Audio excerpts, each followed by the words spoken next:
Oke teman-teman, ketemu lagi di channel tentang kopi ya. Sebelumnya gue mau kasih teman-teman info sedikit ya. Mungkin dalam beberapa waktu dekat ya, mungkin sekitar minggu depan atau bulan depan maksimal, gue akan ganti nama channel gue gitu ya. Jadi udah bukan tentang kopi lagi gitu ya. Kemungkinan besar pakai nama gue sendiri gitu ya. Itu karena mempertimbangkan dari beberapa hal ya. Oke, jadi nanti kalau teman-teman pengen dapat info soal review alat kopi, tips and triknya nyeduh, espresso, latte art, minuman kopi apapun itu, teman-teman subscribe dulu aja. Terus jangan lupa teman-teman pencet tombol lonceng buat dapat notif kalau misalnya gue upload video baru. Nah, hari ini gue mau mereview. Jadi alat seduh ini cukup menarik ya, teman-teman sudah lihat di depan sini ya. Nah, ini ya, ini namanya Cera Dripper ya, Cera ya. Dia ini bahannya kayak dari keramik gitu, tapi si keramiknya ini semuanya berpori nih teman-teman. Ya, jadi teman-teman kalau nyeduh ini nggak perlu pakai paper filter lagi. Gitu ya. Nah, jadi dia bentuknya sebenarnya hampir mirip dengan bentuk Kalita Wave ya, tapi bedanya dia tidak ada lubangnya. Tuh ya teman-teman lihat ya. Belakangnya juga dia flat gini, nggak ada lubang. Jadi pori-porinya itu ada di sekeliling drippernya gitu. Nah, ini gue dicoba beberapa kali dan surprisingly ya, hasil seduhan itu rasanya itu cukup menarik gitu ya. Nah, karena ini tidak pakai paper filter, sudah pasti dia nanti bodinya biasanya akan lebih tebal. Nah, terus ini dapat base-nya juga. Ini kayak apa sih? Kayak bentuk bunganya kayak bentuk bunga teratai, lotus. Ya, jadi ini buat tempat taruhnya. Oke. Tapi teman-teman ingat dulu sebelum teman-teman pakai alat seduh ini, ya teman-teman harus rinse dulu, atau kalau teman-teman mau cuci boleh-boleh aja. Ya, cuci atau rendam dengan air panas. Biasanya ketika teman-teman baru pertama kali beli terus teman-teman pakai ya, teman-teman buat seduh itu akan ada residu dari serbuk-serbuk yang keramiknya ini.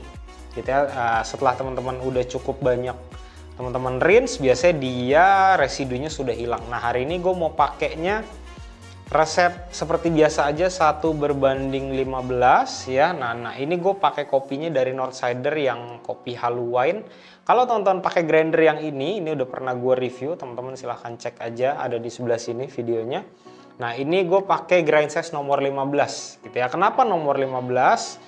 Supaya nanti pada saat teman-teman nyeduh ya, itu nggak banyak ampas kopi di hasil seduhannya gitu ya. Nomor 15 jadi bisa dibilang nih masuknya medium coarse ya. Nah, terus kenapa sih gue tertarik ya sama alat seduh ini? Karena gue belum pernah nyeduh kopi dengan alat kopi yang seperti ini gitu. Nah, paling yang nggak pakai paper filter itu yang stainless filter, yang mesh. Itu videonya udah lama banget pernah gua review ya.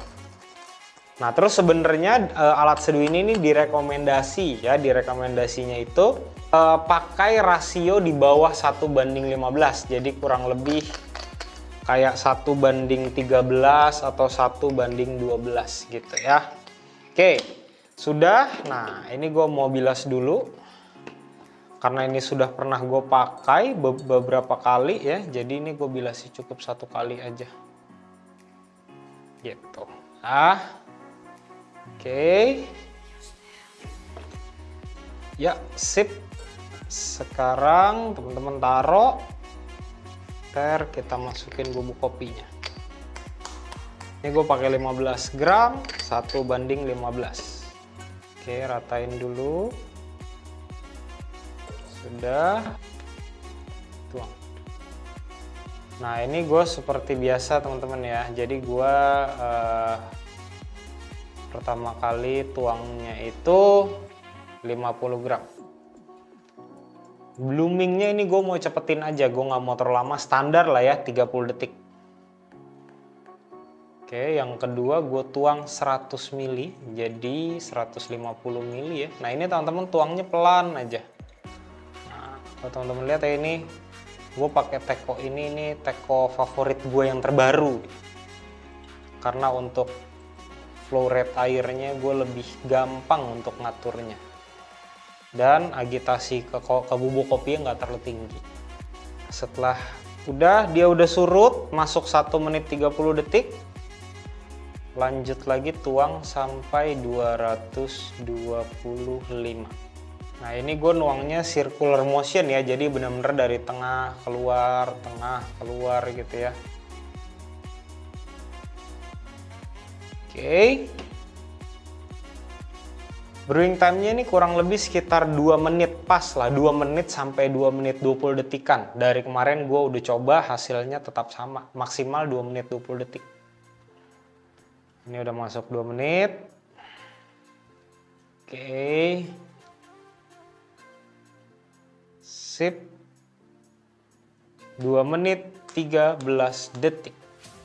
Ya, jadi dia udah selesai. Nah, ini teman-teman ya, ketika teman-teman udah habis pakai ya, jangan dibiarinin ampasnya tuh mengering di si drippernya. Ya, nanti takutnya minyak-minyak si kopinya tuh bisa menyumbat gitu ya. Jadi langsung dibersihin aja. Nah, terus ini bersih ini jangan disikat ya teman-teman ya. Tuh. Oke, sekarang kita cobain dulu. Nah ini ya teman-teman ya, gue brewing time itu selalu adanya di kurang lebih segini terus nih. Even nanti 2 menit 10 detik, 2 menit 15 detik, 2 menit 20 detik. Tapi maksimal kalau pakai grinder ini di grind size nomor 15 itu selalu di maksimalnya 2 menit 20 detik. Sekarang kita cobain ya. Oke.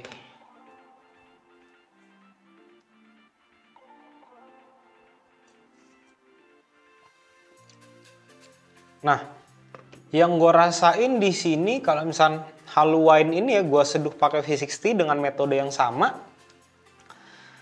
itu bodinya memang tebel juga, tapi ini jauh lebih tebel lagi ya. Jadi kalau teman-teman nanti habis selesai nyeduh, terus teman-teman lihat di permukaan kopinya ya, di bagian atasnya tuh dia minyak-minyak kopinya masih lumayan banyak gitu ya. Nah ini cocok banget buat teman-teman suka, kalau misalnya suka ya sama rasa kopi yang bodinya tebel banget nih. Ini menurut gue alat seduh ini benar-benar cocok karena teman-teman bakal dapetin body yang teman-teman pengen gitu ya. Nah, terus untuk kopi ini sweetness-nya gue kerasa lebih tinggi juga. Nah tapi yang sedikit berbeda adalah kalau misalnya gue pakai V60, kopi ini kerasa baunya ya, baunya itu aroma dari si kopinya berasa funky banget. Terus fruity-nya benar-benar tinggi. Di sini fruity maksud gue asamnya lumayan tinggi. Nah tapi kalau ini asamnya jadi lebih rendah, bodinya lebih tinggi. Terus sweetness-nya lebih tinggi juga. Dan ini gue udah coba beberapa kali ya. Gue ngulik, untuk ngulik pakai alat seduh ini nggak terlalu rumit. Gitu karena teman-teman tahu di sini dia kalau misalnya teman-teman nyeduh pakai V60 kan pori-pori dari si kertasnya, paper filternya itu sedikit banyak akan mempengaruhi. Kalau ini enggak gitu ya. Kalau dilihat sekilas bentuknya emang kayak cobek ya. Kayak apa sih yang buat ngulek cabai tuh. Cobain lagi. Oke. Betul, sweetness-nya lebih tinggi. Nah, teman-teman, terus buat siapa alat seduh ini cocoknya ya? Menurut gue alat seduh ini cocok buat teman-teman kalau misalkan akan mungkin ya ada beberapa orang yang hitung nih, wah kalau misalkan gue beli paper filter per lembarnya bisa berapa ratus perak ya. Mau ngirit nggak usah terlalu banyak keluarin paper filter, menurut gue ini cocok ya. Ini mau teman-teman gilingnya medium fine, medium coarse, menurut gue masih oke-oke aja gitu ya.